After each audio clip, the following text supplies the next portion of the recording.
ఆవిర్భావ వేడుకలు ఘనంగా నిర్వహించారు.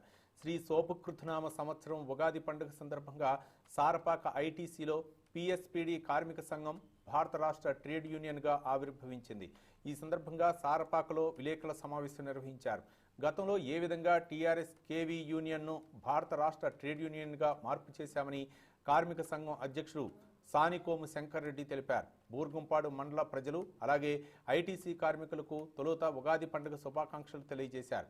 ప్రజలు కార్మికులు అందరూ కూడా భారత రాష్ట్ర ట్రేడ్ యూనియన్కు సహాయ సహకారాలు అందించి ఆదరిస్తారని కొత్తగా ఆవిర్భవించిన యూనియన్ నాయకులు కోరుకుంటున్నట్లు పేర్కొన్నారు.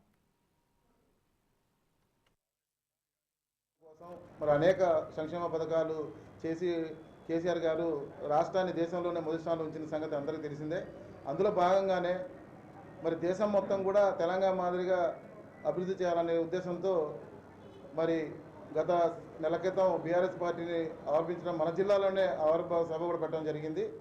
అందులో భాగంగానే ట్రేడ్ యూనియన్గా ఉన్న టీఆర్ఎస్ కేవీని కూడా దేశమంతటా దీన్ని విస్తరించాలని చెప్పేసి బీఆర్టీయూగా నామకరణం చేయడం జరిగింది.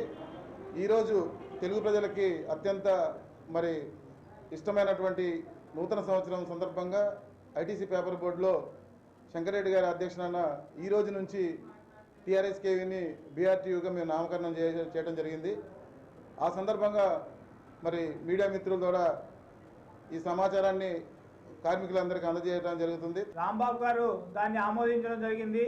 కాబట్టి ఇక నుంచి ఏదైతే టీఆర్ఎస్ పార్టీ బీఆర్ఎస్కి అవతరించింది కాబట్టి టీఆర్ఎస్కి అనుబంధంగా ఉన్న టీఆర్ఎస్ కేవీ కూడా ఇప్పుడు బీఆర్టీయూగా భారత రాష్ట్ర ట్రేడ్ యూనియన్గా ఈ రోజు నుంచి మన తెలంగాణ రాష్ట్ర ప్రభుత్వం